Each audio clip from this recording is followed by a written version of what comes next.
오늘은 도스토옙스키의 악령을 통해 신이 떠난 자리에서 우리는 무엇으로 살아가고 있는지, 그리고 19세기 철학적 실험실에서 발견한 현대 사회의 알고리즘은 어떤 모습인지 함께 탐색해보고자 합니다.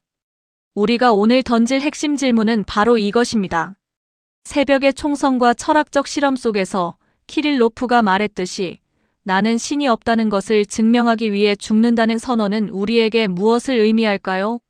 신이 죽으면 인간에게 진정한 자유가 오는 것일까요? 아니면 깊은 심연이 찾아올까요? 우리는 허무주의의 철학적 귀결을 테스트하는 5가지 극단적인 시뮬레이션을 통해 이 질문에 대한 답을 찾아볼 것입니다.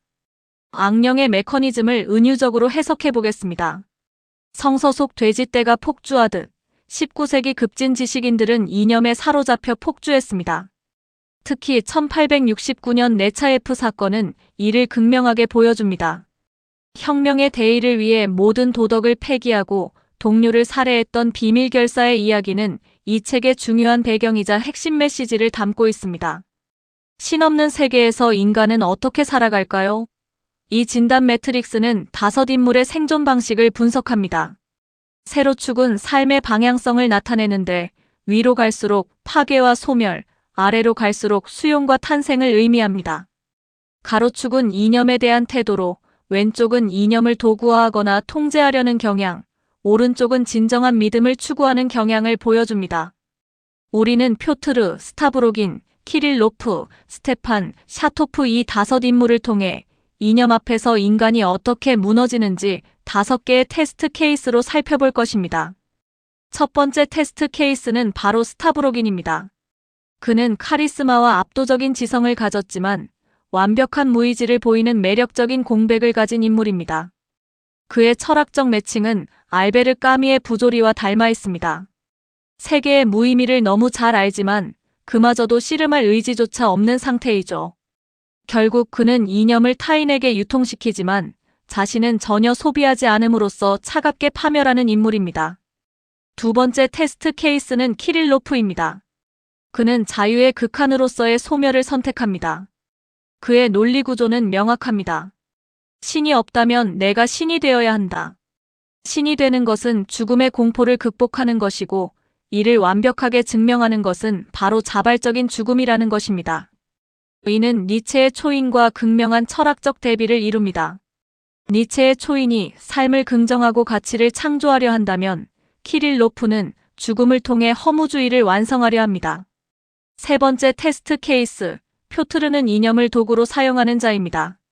그의 동기는 더 나은 세계를 위한 혁명이 아니라 혼돈 속에서 권력을 장악하는 데 있습니다. 그는 공범 관계 형성, 상호 감시, 그리고 스타브로긴 같은 카리스마 있는 인물을 바지사장으로 활용하는 뛰어난 조직화 기술을 보여줍니다. 이는 한나 아렌트의 전체주의의 기원과 철학적으로 맞닿아 있습니다. 이념은 단지 결속을 위한 껍질일 뿐, 그 알맹이는 권력 그 자체라는 것을 말이죠. 네 번째 테스트 케이스, 샤토프는 신앙과 생명, 그리고 비극적 대안을 제시합니다. 그는 민족을 혈연이 아닌 신과 맺는 관계의 방식으로 보는 대안적 시각을 가졌습니다. 허무에서 벗어나 타인의 아이를 무조건적으로 사랑하는 모습을 보이며 희망을 이야기합니다. 하지만 도스토옙스키의 서늘한 진단은 여기서 나옵니다. 신앙과 사랑이 아무리 아름답다고 해도 현실의 악령들이 저절로 물러가지 않는다는 것이죠. 결국 샤토프는 비극적인 결말을 맞이합니다. 첫 번째 메커니즘은 세대론적 관점입니다. 아버지 세대인 스테판은 서구 문화를 숭배하고 온건한 회의주의를 즐기며 이념을 유의처럼 다뤘습니다. 하지만 아들 세대인 표트르에게로 넘어오면서 이러한 태도는 극단화되고 냉혹한 테러리즘, 실제적 폭력으로 진화합니다. 이는 헤겔의 변증법처럼 이전 세대의 모순이 극단으로 밀어붙여져 새로운 폭력적 단계로 발전하는 과정을 보여줍니다. 두 번째 메커니즘은 폭력의 구조입니다. 이념이 어떻게 사람을 지우는지 보겠습니다. 표트르가 동료 이바노프를 살해할 수 있었던 이유는 그를 사람으로 보지 않고 단지 조직의 약한 고리로 치환했기 때문입니다. 이는 에마니엘 레비나스의 타자의 얼굴 개념과 철학적으로 맞닿아 있습니다. 타인의 얼굴, 즉 고유한 인격이 이념이라는 장막 뒤에 가려져 제거해야 할 장애물로 변질되는 순간 도덕적 책임은 소멸하고 폭력이 시작됩니다. 세 번째 메커니즘은 자유라는 위험한 선물입니다.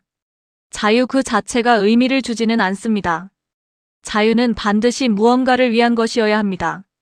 사르트르는 인간은 스스로 가치를 창조한다며 낙관적인 자율성을 이야기했지만 도스토옙스키는 이에 반론합니다. 홀로 의미를 만들 만큼 강하지 않은 방향을 잃은 자유는 곧 파괴적인 에너지로 변질된다는 것입니다. 목적 없는 자유는 파괴로 이어지지만 닻을 내린 자유만이 진정한 의미를 찾을 수 있다는 메시지입니다.